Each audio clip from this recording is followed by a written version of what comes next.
여러분, 21세기를 살아가는 우리는 왜 평생 배워야만 하는 걸까요? 오늘날 학습이라는 건요, 더 이상 학교 다닐 때만 하는 그런 특별한 활동이 아닙니다. 이제는 우리 삶 전체를 관통하는, 뭐랄까, 핵심적인 생존 기술이 됐다고 할 수 있죠. 이번 시간에는 이렇게 급변하는 사회 속에서 성인 학습이 대체 어떤 의미를 갖는지, 그 배경과 핵심 이론들을 한번 같이 살펴보겠습니다. 자, 본격적인 이야기에 앞서서 이 아프리카 속담 한번 같이 생각해 볼까요? 학습을 포기한 사람은 살아있지만 죽은 사람이다. 조금은 강렬하게 들릴 수도 있죠? 근데 이 말은요, 학습이 단순히 지식을 쌓는 행위를 넘어서서 우리 삶 자체를 풍요롭게 만드는 아주 본질적인 활동이라는 걸 깨닫게 해주는 것 같아요. 어쩌면 끊임없이 무언가를 배우려는 그 노력이야말로 우리가 나 살아있구나 하고 느끼게 하는 가장 확실한 증거가 아닐까요? 오늘 우리가 함께 살펴볼 내용들의 전체적인 흐름입니다. 먼저 학습이 왜 우리 삶에 이렇게 중요한 문제가 됐는지 알아볼 거고요. 그리고 현대 성인학습의 무대를 만든 4가지 거대한 힘을 분석해 볼 겁니다. 이어서 배움의 패러다임이 어떻게 바뀌고 있는지, 또 성인학습을 설명하는 주요 이론들은 뭔지 살펴본 뒤에 마지막으로 그래서 이 모든 학습이 궁극적으로 누구를 위한 것인가? 이 질문을 던지면서 마무리하겠습니다. 자, 그럼 본격적으로 시작해 볼까요? 성인학습이라는 게요, 그냥 혼자 뚝 떨어져서 일어나는 게 아니거든요. 우리가 지금 살고 있는 이 시대의 거대한 흐름과 아주 밀접하게 연결되어 있습니다. 지금부터 현대 성인학습의 판을 만들어낸 4가지 강력한 힘, 바로 세계화, 지식사회, 기술, 그리고 인구 변화에 대해서 하나씩 자세히 들여다보겠습니다. 첫 번째 힘은 바로 세계화입니다. 사실 이제는 너무나 익숙한 단어죠. 우리가 해외 직구로 물건 사는 거, 넷플릭스로 외국 드라마 보는 거, 또 해외에 있는 동료랑 화상회의하는 거. 이게 다 세계화의 한 모습이잖아요.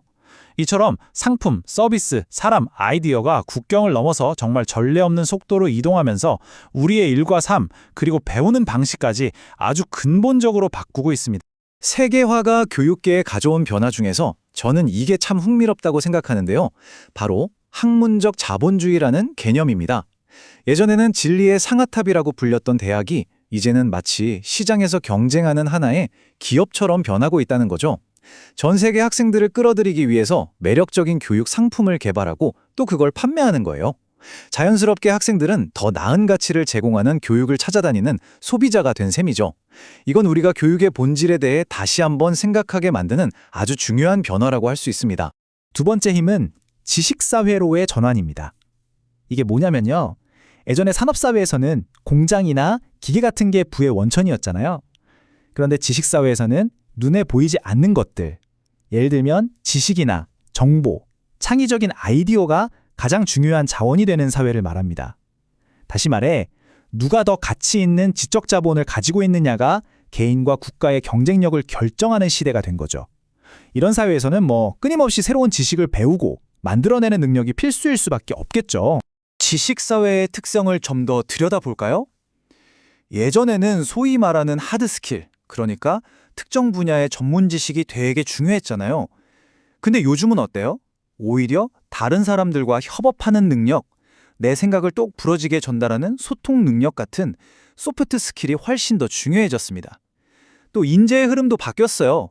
과거에는 우수한 인재들이 한 나라에서 다른 나라로 일방적으로 떠나버리는 두뇌 유출이 문제였다면, 이제는 전 세계를 무대로 자유롭게 이동하면서 지식을 교류하는 두뇌 순환이라는 말이 더 보편화되고 있습니다. 여기서 우리가 정보랑 지식은 좀 구분할 필요가 있어요. 우리가 정보의 홍수 시대에 살고 있다고 하잖아요. 근데 단순히 인터넷 검색해서 뭘 많이 안다고 해서 그게 다 지식은 아니라는 거죠. 정보는 그냥 흩어져 있는 데이터 조각, 재료 같은 거고요. 진짜 지식은 이 정보들을 비판적으로 생각해보고 나만의 관점으로 연결하고 조직해서 의미 있는 전체로 만들어낼 때 비로소 탄생하는 겁니다. 세 번째 힘, 바로 기술입니다. 사실 앞에서 얘기했던 세계화나 지식사회, 이게 다 기술이 없었다면 불가능했을 거예요. 기술이 바로 이 모든 걸 가능하게 만든 핵심 동력인 셈이죠. 인터넷과 디지털 기술 덕분에 우리는 언제 어디서든 원하는 정보를 얻고 전 세계 사람들과 소통하면서 새로운 걸 배울 수 있게 됐습니다. 특히 교육 분야에서는 MOOCs, 즉 대규모 온라인 공개 강좌처럼 누구나 하버드나 MIT 같은 세계 최고 수준의 강의를 집에서 들을 수 있는 혁신이 일어나고 있잖아요. 기술은 이제 성인학습의 모든 영역에 깊숙이 자리 잡은 필수 도구가 되었습니다. 자, 마지막 4번째 힘은 인구 통계의 변화입니다. 지금 보시는 이 모래시계 그림, 이게 지금의 현실을 아주 잘 보여주는데요.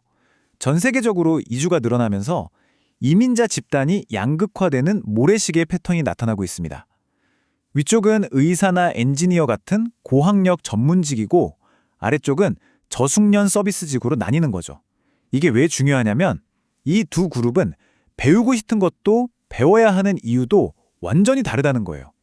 그러니까 성인 교육도 이제는 하나의 정답이 아니라 각 계층의 필요에 맞는 섬세한 접근, 맞춤형 정답이 필요해졌다는 뜻입니다.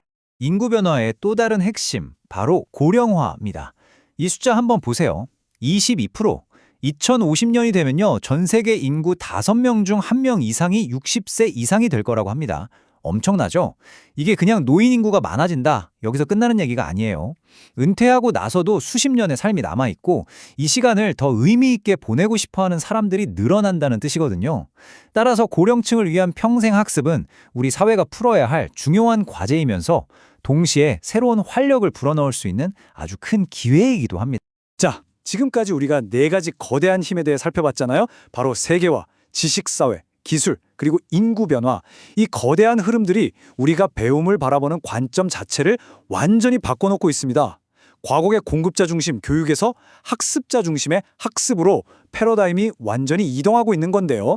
이 근본적인 관점의 전환이 구체적으로 뭘 의미하는지 바로 다음 슬라이드에서 자세히 알아보겠습니다. 현대적인 학습의 핵심 키워드는 바로 평생학습과 생애 전반의 학습입니다. 평생학습은 말 그대로예요. 요람에서 무덤까지 우리 삶 전체에 걸쳐 배움이 계속되어야 한다는 의미죠. 근데 여기서 한 걸음 더 나아간 개념이 있어요. 바로 생애 전반의 학습인데요.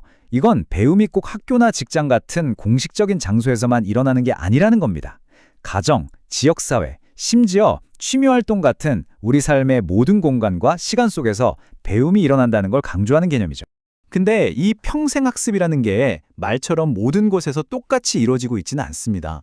이 그래프를 한번 보시죠.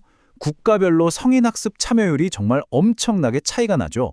덴마크 같은 북유럽 국가들은 절반이 넘는 사람들이 학습에 참여하는 반면에 일부 남유럽이나 동유럽 국가는 20%도 채 되지 않습니다. 이건 결국 평생학습이 단순히 개인의 의지 문제만이 아니라는 걸 보여주는 아주 강력한 증거입니다. 그 사회의 문화나 정부의 적극적인 지원이 얼마나 중요한지를 명확하게 보여주는 거죠. 자, 그럼 성인들은 구체적으로 어떻게 배우는 걸까요? 사실 이게 되게 중요한 질문이거든요. 어떻게 배우는지를 알아야 효과적인 학습 환경을 만들어줄 수 있으니까요. 학자들은 이 질문에 답하기 위해서 여러 가지 이론적인 틀을 제시해 왔는데요.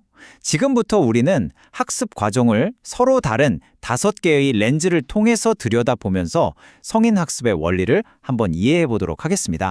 이 표에 5가지 대표적인 학습 이론이 정리되어 있는데요. 너무 어렵게 생각하지 마시고 하나씩 간단하게 짚어볼게요. 첫째, 행동주의는 학습을 외부 자극에 대한 반응으로 봅니다. 칭찬 스티커 받으려고 숙제하는 아이, 딱 그거 생각하시면 돼요. 둘째, 인본주의는 학습자의 내적인 성장과 잠재력 실현을 중요하게 생각합니다. 내가 진짜 뭘 하고 싶은지 찾아서 배우는 과정, 바로 자아 실현이죠. 셋째, 인지주의는 우리 뇌를 일종의 컴퓨터라고 보고 학습을 정보를 처리하고 저장하는 과정으로 설명합니다. 넷째, 사회적 인지주의는 우리가 다른 사람을 관찰하고 따라하면서 배운다는 점에 주목합니다. 우리 왜 직장에서 선배가 일하는 거 어깨너머로 배우잖아요? 딱 그런 겁니다. 마지막으로 구성주의는 지식은 누가 떠먹여주는 게 아니라 내가 내 경험을 바탕으로 직접 의미를 만들어가는 과정이라고 보는 거죠. 어느 하나가 무조건 맞다기보다는 이 5가지 렌즈가 다 합쳐져서 복잡한 학습이라는 현상을 설명해준다고 보시면 됩니다. 자, 오늘 우리는 21세기 성인학습을 둘러싼 여러 가지 이야기들을 나눠봤습니다. 세계화부터 고령화까지 정말 우리 사회의 큰 변화들이 평생학습을 더 이상 선택이 아닌 필수로 만들고 있다는 걸 알 수 있었죠. 그런데요, 이 모든 논의의 끝에서 우리는 한 가지 아주 근본적인 질문과 마주하게 됩니다. 바로 이 질문입니다. 평생학습으로 진정 혜택을 받는 자는 누구이며 평생학습이 지지하는 사회의 본질은 무엇인가?